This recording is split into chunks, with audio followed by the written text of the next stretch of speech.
Hey Pokemon Masters, Berkeeper Toby here, and behind me Castellius is in the heart of the Unova region.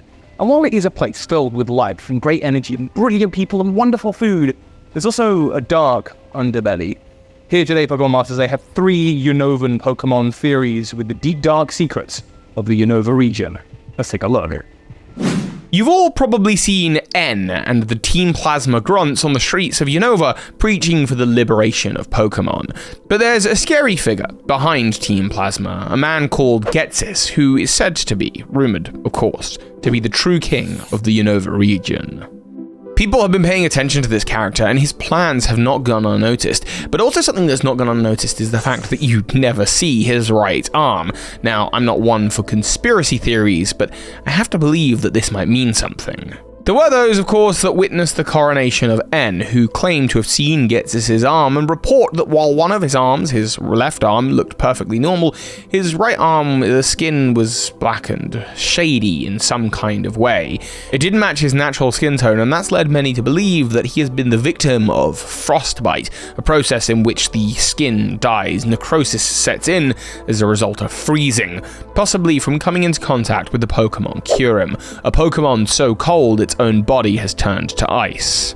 Those in his presence will often hear him saying the words that he will take down the trainer with his own hand. Never his own hands, just his own individual hand. So does this mean that Ghetsis' arm hasn't been lost, but perhaps is damaged, maybe even unusable? We know it's at least a little bit usable. We see it in Pokemon. It was either Generations or Evolutions. I love them both. But in one of those, we do see him lifting up his arm and pointing with his staff, which implies that the arm does work, but perhaps just not in the same way that his regular arm works. Perhaps he only does that in very important specific circumstances, which does actually make sense, because when coronating N, he used both of his hands, but the arm was already darkened, suggesting that he had already been attacked by Kyurem at this point. In fact, it might have been that very encounter with Kyurem that made him decide that he could not be the legendary hero. He would need someone under him to send into battle on his behalf, and that, of course, was N.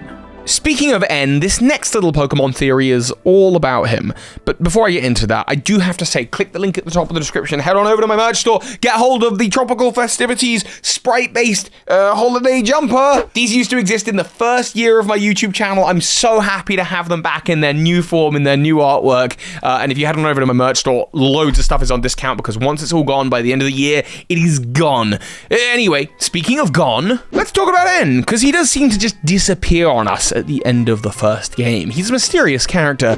Many people suggest that he might in fact be a Pokemon in human disguise. That Pokemon being very central to the Unova story, Zoroark. He has a Zoroark on his team, and he is found as a child befriending Zorua. Zoroark are known and shown in the movies and in games to be able to transform into people and to use human language. They do so by manipulating illusionary power. But there's more than this. N is said to be able to talk to Pokemon. It's not a normal thing for a human in the Pokemon world. There are visual similarities. N's hair is thought to be similar to Zoroark's. I'm not so sure about that. But scratch marks, claw marks can be found in his room. Perhaps he is a Pokemon in human disguise, but even Ghetsis doesn't know. Maybe it's the case that just only when he was alone playing in his room, he would revert back to the Zorua or Zoroark he was to play about and leave those scratch marks. It's interesting as well, because I don't believe you can catch a caught Pokemon, and yet there are a number of N's Pokemon that appear all across the Pokemon world in the Unova games, but they're still catchable, perhaps because N isn't a person, not a human Pokemon trainer, but something about him being a Pokemon allows for this to be. They're all part of the same pack, the same family. Zoroark is described as very territorial. Oh, and of course there's the big bit of evidence. See, if you link up your Pokemon Black and White with Pokemon Black and White 2, you can access certain memories of the characters that you interact with. And if you interact with N, you observe a memory in which he is not present. There's just 2 Team Snooze? Wait, that's my evil team. Team Plasma Grunts and a Zoroark who was watching the cutscene in hiding, suggesting that yeah, N is that Zoroark. And actually at the end of the game, when you're lured to N's castle, you're lured there by Zoroark, you're being lured there by N. Perhaps, though, of course, this is a particularly strong member of its species, as other Zoroark aren't known to do this generally, though there is an event Zorua that appears in Castelia City, of all places, that is hiding as a child. Pokemon Masters, our next Pokemon theory takes place right here on this marvelous looking bridge. This is the Marvelous Bridge where... Wow, that's marvelous. This is the Marvelous Bridge. This is the... Hang on, wait. Keep going. This is the Marvelous Bridge where a ghost girl has been seen haunting its street. I've lost my train of thought now. There's a ghost girl here. Of course, there is an even spookier child in the Unova region, found on the Marvelous Bridge. There 1 second and gone the next. They're thought to be one of the many ghost girls of the Pokemon world.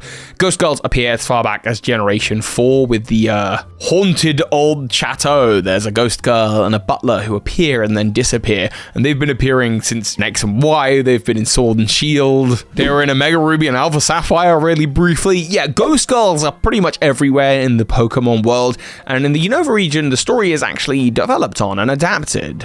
You learn from a lady at the end of the Marvelous Bridge that there used to be a little girl that would play on this bridge with her Abra, and that's basically all we get in Black and White. But in Black and White 2, you can go to the Strange House, and in the Strange House, there are books everywhere. We learn about dream-focused Pokemon. Maybe Team Snooze was there. Hypno, Munna, Marshana, the TM for Dream Eater. We learn about the ability Forsworn. These are all dream-focused abilities and attacks.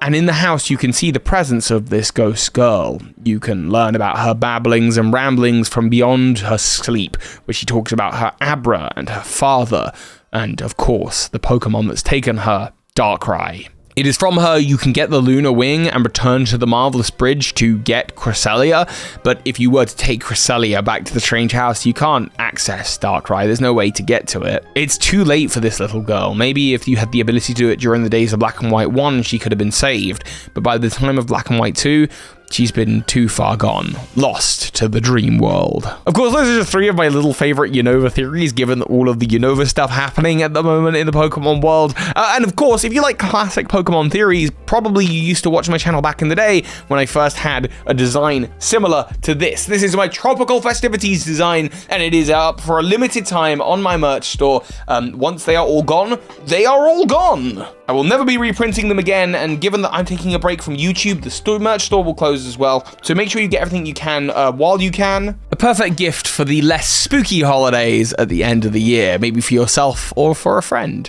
Thank you all for watching, and of course, soar high, Pokemon Masters. Hello there, it's me, Professor Oak. This video is over, so please choose another one wisely and quickly. Bye-bye. Thank you anyone who has ever contributed through Patreon, and especially the big patrons of this month, Lucas Gates, Anthony Lee, Charmander Ansible, Wietse Dik, Pancake, Immortal Absol, and Jed Rubin. Thank you for your incredible support.